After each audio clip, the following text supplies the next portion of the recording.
out here at Hot Rod and Helos in Huntington Beach 2025. Ironworks has their display set up. They've got a couple of the 70 Chevelle Legacy Series Chevelles. Got the 35 out here.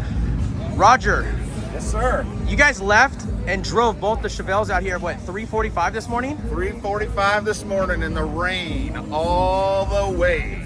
Over the pass. Over the pass, down the freeways. There's no cars at 3:45 on a Sunday morning in LA, which is kind of nice. It'd just be nice if the roads weren't so wet. But these Legacy Series Chevelles got wet this morning. Got wet this morning. So they're drivers. It's because we washed them. And then you had to wash them again. And then wipe them down. Wipe them down again, and we'll have to clean them again this week. All right, so how's the show going so far? So far, so good. The rain has stopped a few hours ago. The sun's out. The weather's nice. The cars are looking good. Let's start over here. What do we got over here on this side? So we got Rob's 70 Chevelle. It's now pushing 600 or 700 miles on it. Few YouTube videos have been shot on it in the past couple of weeks, and getting ready to go to live in some nice Florida weather. So it's almost ready to go home to Rob. Almost ready to go home. We're gonna have to say goodbye to this beauty. Yep. Okay. And the best sounding one so far. yeah, that motor sounds good. It's got the chop. It's got the chop. Okay, and so under the tent, what do we got? Under the tent, we got Greg's 35 Chevy Coupe.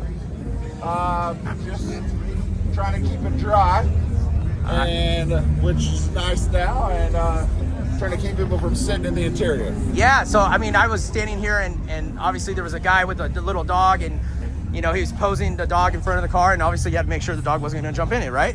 Yes, I thought he was putting the dog in the jar. So what's been everyone's just vibe about this car? I think most people don't know what to say. There's just too much. There's a lot going on. For those that know, they seem to understand that there's a lot of work in this car, and yeah. So this thing's hot off of the Roadster, or the Grand National Roadster Show, and this is probably the first public appearance other than that show? First public appearance. We've been doing a little bit more road testing with it since we went. The premise of the show in Pomona is to show the car and do all these goofy show car things.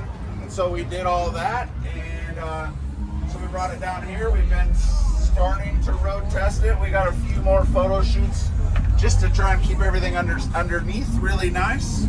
And next weekend we're going to go to Good Guys Del Mar with the car and show it there. And then we've been invited to the Quail, which is in Monterey Car Week. So we're going to take the car in August to the Quail, and we'll just see how it goes. Real quick, just because I know one of the things that people ask about these running boards right here, tell us a little bit. These are not rubber. They're not rubber. So the reason being is that we wanted all these ends back here to end nicely. And we wanted, if you look back here, we wanted it to end nicely there. So we can't do that with rubber. A lot of guys will make bezels that go around the edge to hide it from that. So what we did is we machined the entire running board and then matched it to a new rubber tire with Armor All in the paint department. So this right here is not rubber. Although it looks rubber, this is billet aluminum. It's got... No, listen. Yeah. Solid. Lots of money. This is definitely next level. Next level. But again, it looks OG original 1935. Yeah. Ish. Okay, so that didn't get drove here. It got trailered, which is fine. Yes. But let's show the other vehicle that was drove here. So then we got Glenn Chevelle that we finally got back from him because he decided to go on vacation for 10 days. And so we've been touching up some things after some road tests, and I mean all the 2 road tours that he's done with it, and just trying to go back and get some other things finished up, some things that we didn't powder coat before, and we put on the valve covers, the coil covers that we now make. We put them on his. That was the non-painted crate engine, just to make it look like a Chevrolet.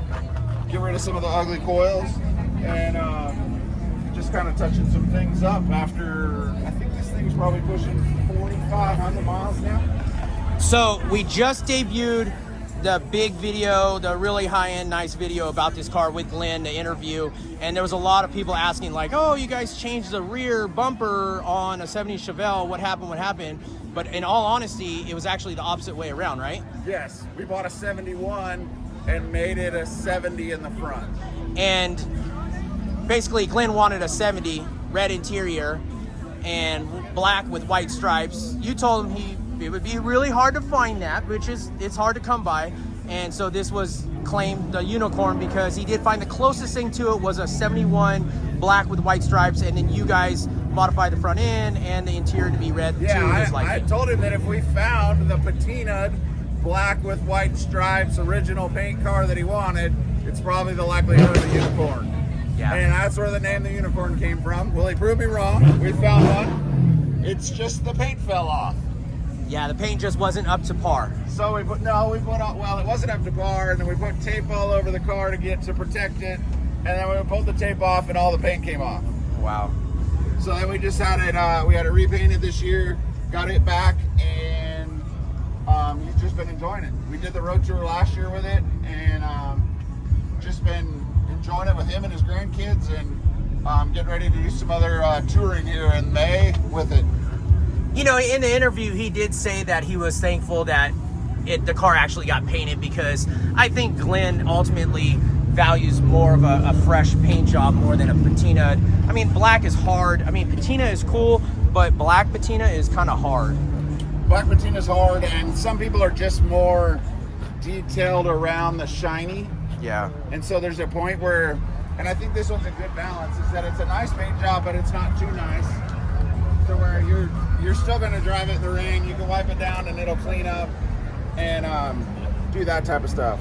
So tell the viewers, for the Eagle Eye Chevelle guys, these taillights are a little bit different than what you would find standard on a 71, 72. Kind of give everyone, because I don't think we've ever really talked about it, but what does Legacy Series Chevelle get when they get these taillights? Well, we just started with the guys who are going to run the 71, 72s, is that we made our own taillights so that when you put on the brake lights, this one and this one light up. Not just this one, and then this one's not just a backup light, which I think is, because typically they'd have the white centers. So my design guy, George, designed the molds, made the taillights, did all those kinds of stuff for us to make the lenses as an option if a guy wants to go that far. So when you put on the brakes, all 4 lights come on. And you don't have a clear center dot. And you don't have the clear center dot, and it just looks, when you put on the brakes, it just looks cooler. Yeah. I think I can on the brakes. Yeah, let's try it. I think it needs the key on. It's all right. We're good. We've got other videos with it showing it. But yeah, so this did get a fresh paint job. And in the video that we just recently uploaded, you can go and check out Glenn's interview about his car. Glenn is a really nice guy. I had fun shooting with him. The guy like owns the town, and he like just out of nowhere. He's just the mayor. He just out of nowhere. He's like, let's go shoot at the airport. We're like, we could do that. We could drive around. He's like, yeah, we got this covered. So yeah, I got the key to that too. It was great filming with him. All right, so next week is Del Mar, right? Next week is Del Mar. And you will have a booth there.